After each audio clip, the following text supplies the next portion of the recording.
Well, here we are together for the last time in this series of lectures. And this is the lecture in which we would hope to be able to tie up all the loose ends, draw everything together, and come to a wonderful grand conclusion regarding the nature of the meaning of life. That might be a bit much to hope for, though, because while it's tempting to try to draw everything that we've said together over this course into one big, happy, unified picture, showing how everybody somehow agrees and each theory is somehow like the others. That might be a nice dream, but it would really be fallacious. Because perhaps more than anything else, we've encountered a great deal of diversity. True, there are analogies, but we must pay attention to the diversity.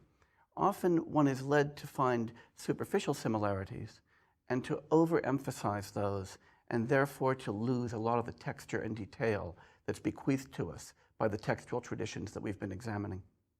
So for instance, we might be tempted to say, the Gita, Buddhism, they both come out of India, and they both arise in India at roughly the same kind of era.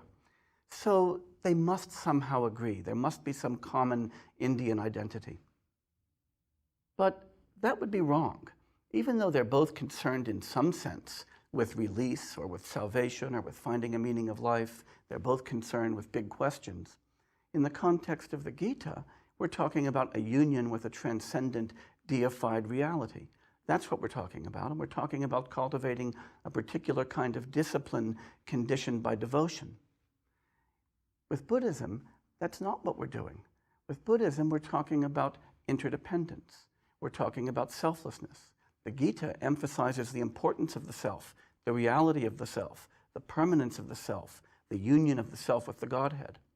Buddhism emphasizes the idea that the self is illusory and that interdependence is all that we find. So we can't run these things together, no matter how much we might be tempted to do so. We might be tempted to do the same thing with the book of Job, with the Stoics, and the Bodhicharya Avatara of Shantideva.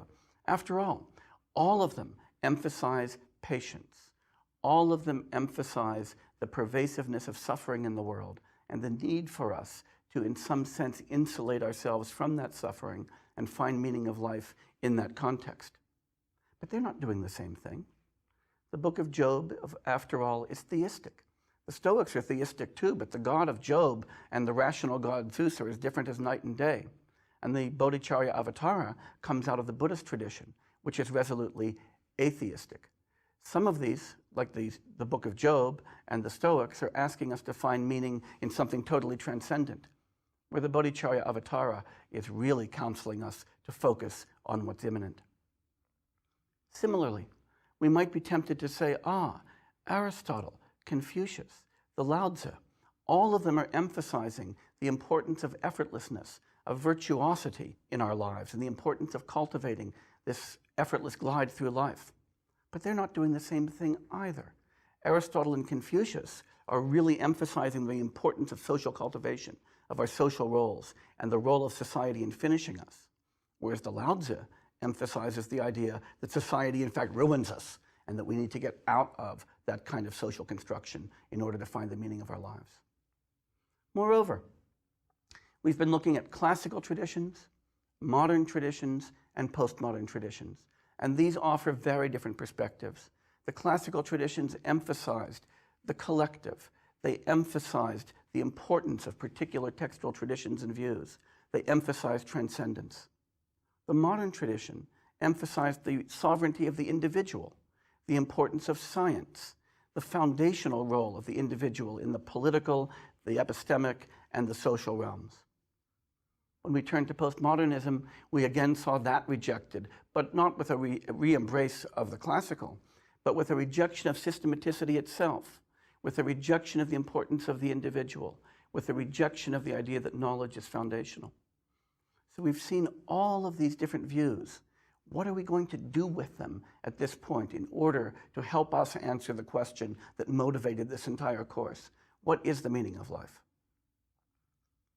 First, let's note that despite all of this diversity, there are certain important recurrent themes, and appreciating those themes can be extraordinarily helpful. Almost every text we've examined, almost every position we've considered has emphasized the importance of a connection between our own lives and some larger context. That's not surprising, since as we saw in our very first lecture, the very idea of meaning carries with it the relationship of something small, finite, and determinate to something outside of itself. Almost every position that we've examined has emphasized the importance of temporality, of focusing on time, on impermanence, and on what's permanent. That's not surprising either, considering what raises the question in the first place. How is it that something that comes up and is cut down so quickly, as we say in the book of Job, has any meaning at all? Each of these positions that we've examined involves consideration of some ideal of human perfection. That's something we might not have expected, because we might have thought that it's our own imperfection that poses the problem. But one of the things that we've seen over these lectures is that if we can imagine what a perfect life would be, we can begin to imagine what the trajectory of our lives might be towards that goal. And finally, we've noticed that almost every text we've examined, almost every position we've considered, has emphasized the importance of some kind of spontaneity, an effortlessness, as I've put it repeatedly, a virtuosity in our lives, some way of getting our actions to conform naturally to our values without calculation. That may have been one of the surprises in this course. In conjunction with spontaneity, we've seen an emphasis on a certain kind of freedom, even though that freedom has been differently conceived at different points in this course. Freedom from external constraint versus political freedom, for instance. But freedom has still played an important role in thinking about the meaning of life in almost every tradition we've examined. We've emphasized the need in leading a meaningful life to face up to reality, to really understand the nature of the world that we live in and the nature of our own lives, and the need to do that in order to live an authentic life, a life of which we are the authors and a life that we can reflectively endorse. Let's try to examine each of these themes in a little more detail to see what kind of general conclusions we might draw despite the diversity. First, we talked about the need to live in a larger context, and that's something that we can certainly take away. Sometimes that context is conceived as universal, divine, or cosmic. We've seen that view articulated in the Bhagavad Gita, where the context is the context of the entire universe. The book of Job, where the context is also in a certain sense universal, where that universality is conditioned by the creation of a particular divinity. The Stoics also emphasized a very universal context, a context, again, conditioned by a divinity. Curiously, the Taoists also give us this very large context, but it's a much more impersonal context. For the Taoists, remember, the context is the great Tao, the way of things, the nature of things, and that our lives have to be lived in that context, and so the Tao of our own lives needs to be brought into harmony with the great Tao, the way that the universe works. Sometimes, on the other hand, the context is a bit more narrow, a global context or a natural context. Lame Deer, for instance, really emphasized that the context of our lives that matters most is the context of nature, the context in which we figure as biological animals among other animals. The Dalai Lama emphasizes that the context of our life is a social context, a context lived in which our primary responsibilities and our primary joys are social joys. And that's a context that we saw Aristotle, Confucius, and indeed most early modern philosophers emphasize as well.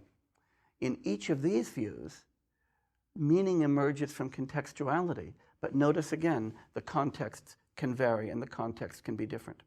But in each case, the key to finding the meaning in our lives is to first identify the context in which our lives make sense, and then to understand how we can make our small lives meaningful by connecting them to something much larger. There's also a temporal context to life, of course. The Stoics, we saw, emphasized the vastness of the universe that we live in, the eternality of the universe, the fact that it goes back to beginningless time, continues to be an endless future, and we are merely a blip in all of that. The time of the universe in which we exist is so tiny and bounded by finite gulfs and bounded by infinite gulfs of our absence. That ephemerality is what generates the problem of the meaning of life from a Stoic perspective. But notice that it also generates the answer, because part of the answer for the Stoics is that the reason that our lives are so valuable and that they're so meaningful is A, that they are part of something so vast, such a vast history, but B, that they're so rare, they're so precious, our moments are so few, and so they need to be valued all the more. The same idea we saw developed in Buddhism, a constant awareness of impermanence and an awareness of the beauty of impermanence and the urgency that impermanence gives to our lives. Impermanence can cause us anxiety and the fear of meaninglessness, as when we push death to the background and allow it to condition our lives without being confronted. But when we seriously confront our own impermanence and appreciate it, it gives a kind of urgency, beauty, and meaning to our lives.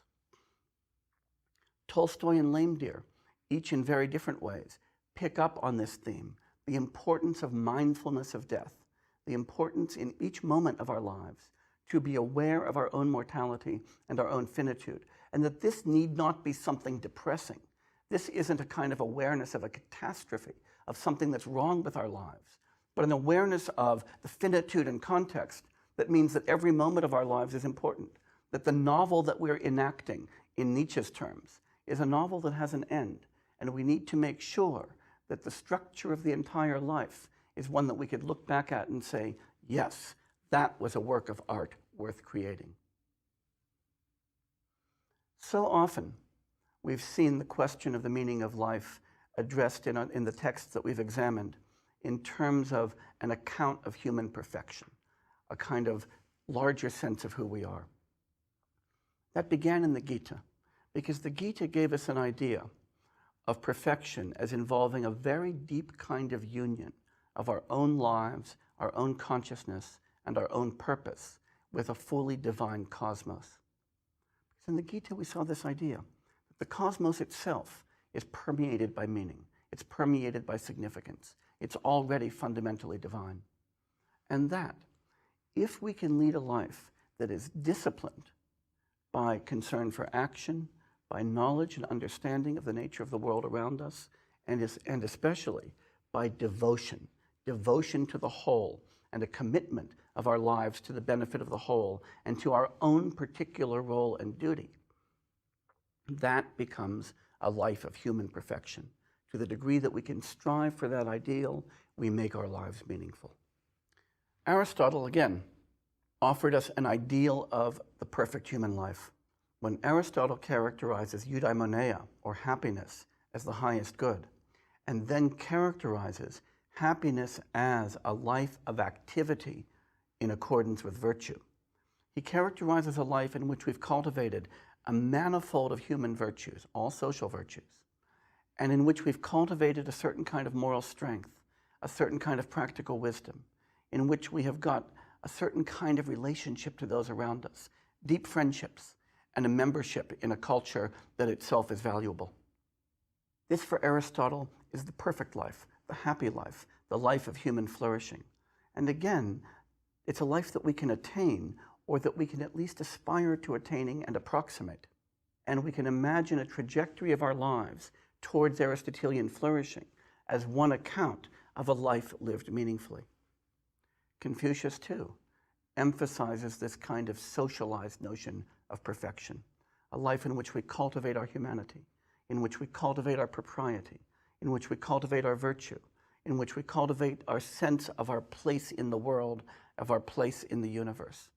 That life of the Confucian gentleman, or gentlewoman if we want to update Confucius, is again a life to which we can aspire, a life that we can understand, and indeed a life that in a certain sense we can all admire, even if we don't accept all of the details. And that again provides a trajectory that we can imagine our lives taking towards a certain kind of perfection, and a trajectory that can give point and meaning to our lives. The Taoists and the Zen Buddhists offered us another ideal of human perfection. The Taoist sage, the sage who is like water, not like the rock, the sage who is soft, the sage who pays attention to the empty spaces, not what's in the foreground, and who lives completely spontaneously, effortlessly, who lives his life in the way one might cook a small fish, in a very delicate way, in a way that does not push too hard. That's an ideal of perfection. Maybe a more complex and a deeper and more aestheticized ideal, but again, an ideal of spontaneous life. We saw taken up very much in Zen Buddhism, when Buddhism moves to China and engages with Taoism. And again, gives us a model of a trajectory that we could imagine our lives taking, and a trajectory that could give a very different kind of meaning to our lives. Shantideva in Bodhicharya Avatara, How to Lead an Awakened Life, and the Dalai Lama, who is such a close student of Shantideva, extend this account of perfection. They understand perfection in terms of the cultivation of a certain kind of compassion, where again we understood this compassion as an altruistic commitment to action on behalf of others, action to relieve suffering. And His Holiness the Dalai Lama emphasized that this kind of compassion naturally extends to a universal concern and a universal responsibility. So on this view, again, we have an ideal of human perfection, the ideal of the bodhisattva, the being committed to gaining awakening for the sake of all sentient beings, and who has cultivated this engaged kind of compassion that drives and motivates actions for the benefit of all. Kant and Mill offered us an understanding of what human life is about. It's about reason. It's about knowledge. It's about discourse. It's about participating in liberal democratic societies in which we trade arguments, we trade reasons, we freely express ourselves, we develop our individuality, we develop our creativity, we develop our ideas, we dare to know, and we express ourselves in this kind of freedom. That's another rich sense of human perfection, the perfection of the free citizen engaging in public discourse in an open society. We can understand that ideal. That's an ideal that many of us share. And so we can begin to see that our lives might be meaningful to the extent that they approximate that ideal. That ideal, of course, was challenged by Nietzsche, who argued that this emphasis on reason is too narrow and focuses only on one, and at that a highly abstract part of what it is to be human. Nietzsche emphasized that what makes our lives beautiful, what makes our lives creative, is our artistry, our spontaneity, our ability to make something special out of our lives, to treat our lives as art or literature, to be courageous, to be authentic, to not accept the values of others, even if those values are values that look well entrenched, like values of freedom, democracy, goodness, but to create our own values, to reevaluate all values, and to lead our lives in a way that is in harmony with values that we ourselves create, to be creative in our own existence. You can understand how that's another vision of human perfection, a trajectory towards which we might imagine our lives taking. Lame Deer offers yet another kind of understanding of a perfect life. It's a life led in harmony with nature. It's not the life of action and service that the Dalai Lama suggests, that Gandhi suggests. These are lives of superhuman commitment to others. Lame Deer instead says, focus on your nature and on your relationship to the rest of nature. Live harmoniously with it. Live reflectively, live thoughtfully. Don't push so hard. And in that sense, we have yet another vision of human perfection. And so visions of human perfection can be part of what guides us to finding meaning in our lives. Spontaneity. So many of the philosophers and theologians we've examined have thought hard about spontaneity and have urged that spontaneity is a feature of our lives we need to cultivate, that the spontaneous life is the life lived best, the life that's not calculated, the life where we don't have to deliberate about each action we perform, the life in which we're not constantly offering justifications, but acting naturally. That's important for several reasons. One, it's a life of grace. But secondly, it's not just the aesthetic grace of a spontaneous life. It's the idea that our actions and our deepest values, the values that saturate us and make us who we are in complete harmony and don't need to be artificially brought together. Aristotle and Confucius, we saw, each emphasized the need to work hard to cultivate spontaneity.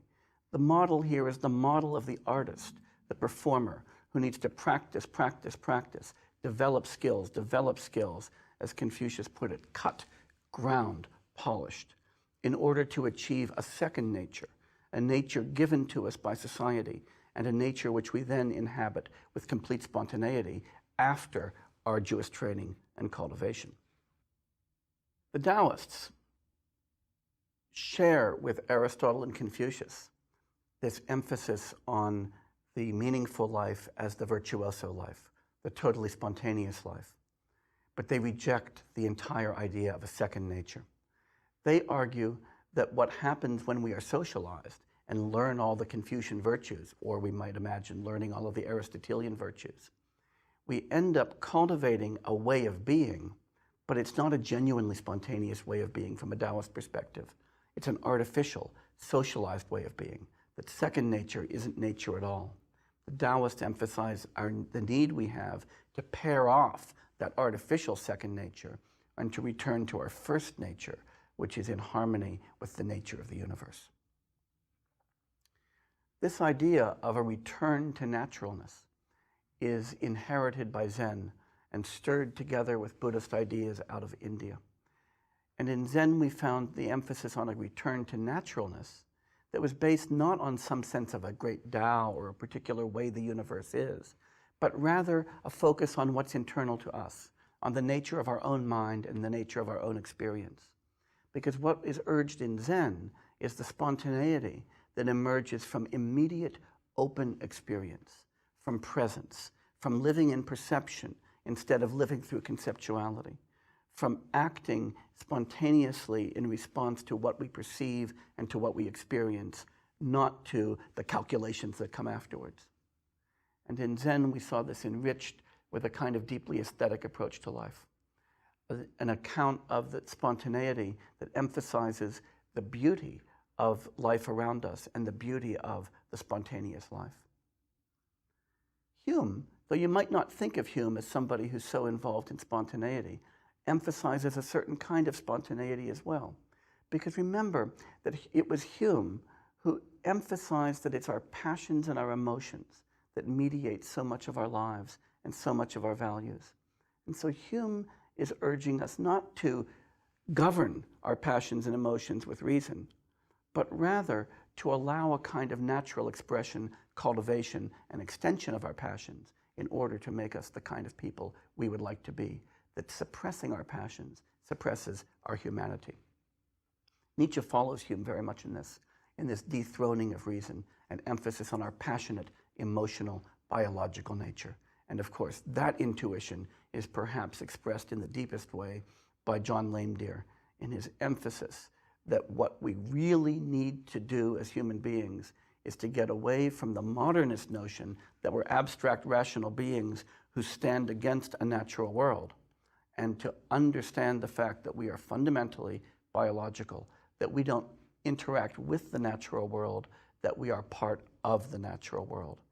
And that involves a kind of return to a life of circles rather than a life of squares, a life of continuity rather than a life of pausing, judging, and prescribing, and hence a different kind of spontaneity. Freedom is so important as we think about the nature of a meaningful life. A meaningful life is a life that's not lived under constraint, that's not lived in prison. The Taoists we saw urged the need to free ourselves from social norms and social standards. The Gita emphasized the fact that freedom emerges from discipline, and the very reason for adopting the disciplines or yogas in the Gita isn't to constrain us, but to free us from external constraint, from the constraint of the sensory, from the constraint of the immediate, from the constraint of the trivial. Hume and Kant, in their own ways, each emphasized in the context of the Enlightenment the need to attain freedom from authority, especially religious authority, but also political authority. And the meaningful life was the life of individual liberty. In Mill, we saw the dramatic extension of this Kantian idea in the establishment of freedom, liberty, and an absolute kind of freedom of thought and political freedom as the absolute condition of the meaningful life, and a very powerful articulation of that in terms of the harm principle. Nietzsche was certainly critical of almost everything happening in modernity including almost all of the central ideas that Kant and Mill are defending. But Nietzsche is not critical of the idea of freedom. Rather, he reconceives it slightly. Nietzsche is worried not so much about freedom from individual authority, the authority of the pastor, the authority of the king, the authority of the dictator, but rather the freedom from philosophical ideas, idols or mummies as he calls them, the freedom from an intellectual tradition that makes it impossible for us to be creative in order to enable the genuine artistic creativity that could make a life meaningful. Gandhi emphasizes self-mastery, Swaraj, and an insistence on the truth. But that self-mastery is the self-mastery of the Gita, the kind of discipline that frees us from consumerism, that frees us from external constraint, that frees us from feeling that we need to obey another, and frees us to master ourselves and to obey ourselves. And Lame Deer, of course, concurs with Gandhi in thinking that one of the most important things from which we need to free ourselves is consumerism, commodity fetishism, and this constant demand to acquire more things, thinking that that will bring us happiness. Almost every account of the meaning of life that we've encountered has urged us to begin answering the question by thinking hard about the nature of reality and facing reality squarely. In the Four Noble Truths, Four Truths for those who would be noble, as I prefer to call them, the Buddha asked us to face squarely the reality of universal suffering, the reality of impermanence, the reality of death, and the reality of the way that those are conditioned by confusion, attraction, and aversion, and that only by first understanding that reality could we begin to find liberation from suffering and move to something more meaningful. Tolstoy echoes this emphasis on facing the reality of death and the reality of our impermanence. All of the Buddhist traditions emphasize as well understanding the reality of interdependence, the reality of impermanence, the details of interdependence, causal interdependence, part-whole interdependence, interdependence of conceptuality, gross impermanence, subtle impermanence, to really develop an analytical understanding. Because if we lead our lives in ignorance of the details of the reality in which we lead them, there's no way that we can understand that, there's no way that we could ever make them meaningful. And Lame Deer, of course, emphasizes the need to understand our biological nature and to understand the symbolic nature of the natural world, to read those symbols, to attend to those symbols in order to live meaningfully. And everybody we look at urges us to live authentically. For Kant and Mill, that is to live in what we might call epistemic authenticity, to dare to know, to really think hard, understand, and identify with and propagate the views that we take seriously, politically, morally, scientifically. Lao Tzu, Dogen, and Nietzsche emphasize a different kind of dimension of authenticity. We might call it an aesthetic authenticity, to develop an understanding of what a truly beautiful life looks like, a life that's lived truly in harmony with the fundamental nature of reality, and to lead that life. So we might say that there is a kind of answer to the question, what is the meaning of life? But it's not a single answer, and it's not a simple answer. It's a deeply complex and deeply conflicted answer, an answer that requires us to integrate an understanding and an awareness of reality in all of its complexity and in all of its adversity, to understand the difficulties that the world poses for us, but also the ways in which each of those difficulties and each of those adversities contains the seeds of our overcoming it. We're called upon to lead our lives in a context, but it's a context that is at the same time cosmic, global, natural and biological, and social, that all of these contexts condition who we are and what it is to lead a human life. And we have to lead that life in a finite time. It's not something that we have all of eternity for. We lead a life that is bounded, and so if we're going to find meaning in that life, we can't wait. We can't postpone. Finding that meaning is found in a commitment not only to our own individual excellence, but to making others excellent and to making other lives meaningful, and so to social service. And that can only be understood by paying attention to our own roles in the social networks in which we figure, and a commitment to advancing understanding, not only our own understanding of ourselves, but the understanding globally that makes possible meaning quite generally. And this requires us to achieve in some way, somehow, a kind of authentic virtuosity, the virtuosity that makes our lives effective, that makes it possible for us to say at the end of our lives, when we finally are facing death, that it was better that we were here, that we actually made a difference, and that we made that difference happily, generously, spontaneously, creatively, and compassionately. I can't tell you how to make your life meaningful, but what we can say is that asking the question, what is the meaning of life, is a very good first step.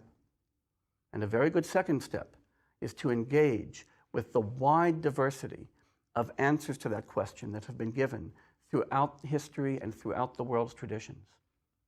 By engaging with that diversity and by engaging in constant conversation with others who ask that question, there's at least the possibility that we may come up with an answer. I've really enjoyed the time that I've spent with you. I hope that you've enjoyed it as well, and I hope that it's been helpful to you. I hope that you'll read more. I hope that you'll pick up these texts, and I hope that you will continue to think about these questions. And perhaps someday we'll meet in person.